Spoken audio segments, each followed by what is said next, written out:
Je voulais montrer l'envers du décor, montrer les coulisses et donner un peu plus de clés aux Français qui nous écoutent le matin sur France Info, opération transparence, pour que les gens se rendent bien compte qu'en fait on ne s'improvise pas journaliste, qu'il y a une rigueur particulière. Au cœur de l'actualité. On compte sur vous dès demain à 8h30 sur France Info à la radio. Alors je m'appelle Salia Braclia, j'ai 36 ans et je suis journaliste chez France Info. Je co-présente avec Marc Fauvel tous les matins à 8h30 l'interview politique. La vie d'une matinalière, c'est de la fatigue et de la fatigue. Avoir une nuit hachée, c'est manger en décalé. On a envie d'un burger à 11h, pas vraiment de vie sociale en semaine.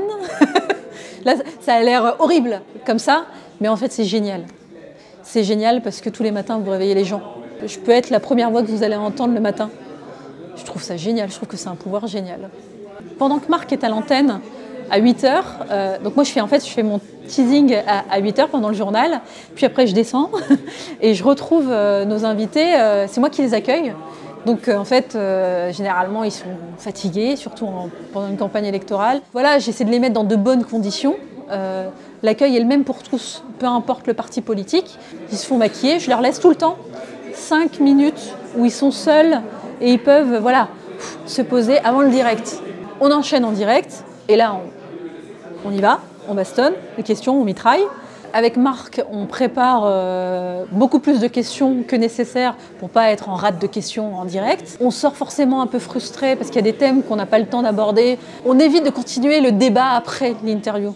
En revanche, il y a des politiques qui peuvent ne pas être contents de l'interview et donc ils nous font bien savoir en sortie. Et nous, on n'a aucun problème avec Marc à assumer nos questions en fait. Toutes les questions qu'on pose, on les assume. Donc on peut faire un retour sur. Vous n'avez pas compris pourquoi on a posé cette question-là. Nous, on ne comprend pas pourquoi vous avez répondu comme ça. Mais on ne prolonge pas forcément le débat, surtout pour des thèmes qu'on n'a pas pu aborder, quoi. Pendant une campagne électorale, c'est classique. Chaque invité, chaque candidat va expliquer à ses militants ou aux électeurs qui vont voter pour lui, ce journaliste-là, il roule pour un autre. C'est une manière de nous déstabiliser. Bardella m'a dit que je roulais pour Mélenchon. Mélenchon dit que je roule pour Macron. Et en fin de compte, en fait, je roule pour personne et juste je fais mon boulot. C'est une manière pour eux de faire campagne. Je leur en veux pas. Moi, je fais juste mon boulot, je pose les questions cash. Avec les politiques, moi, je les vois que lorsqu'ils viennent chez France Info. Je les vois pas à l'extérieur. Je dîne pas, je déjeune pas, je prends pas de petit déjeuner avec les politiques. C'est le seul endroit où je les vois, c'est chez France Info, au moment où je vais les interviewer. On n'a pas de relation particulière, on a des relations de travail.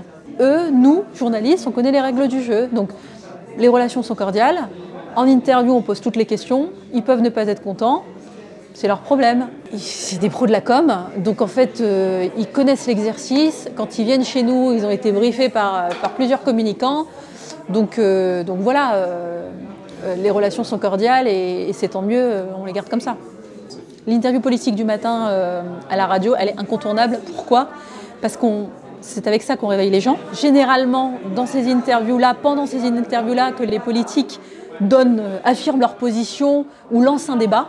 Et donc à partir de là, ça rayonne dans tous les autres médias. Et donc c'est pour ça que c'est un enjeu stratégique aussi pour eux. Nous, on a plusieurs politiques qui nous appellent en disant « Est-ce que je peux venir cette semaine ? J'ai un truc à dire » et tout ça. À nous de choisir si c'est opportun ou pas.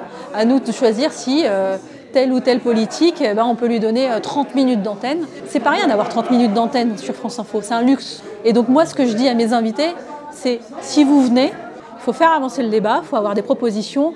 En gros, il faut avoir bossé. Les Français sont très exigeants envers le service public et ils ont raison, parce que ce sont les Français qui nous payent. J'allais dire, on doit être à la hauteur des attentes. Je suis consciente de cette exigence-là et tous les jours, avec la rédaction de France Info, on se dit bah oui, c'est normal.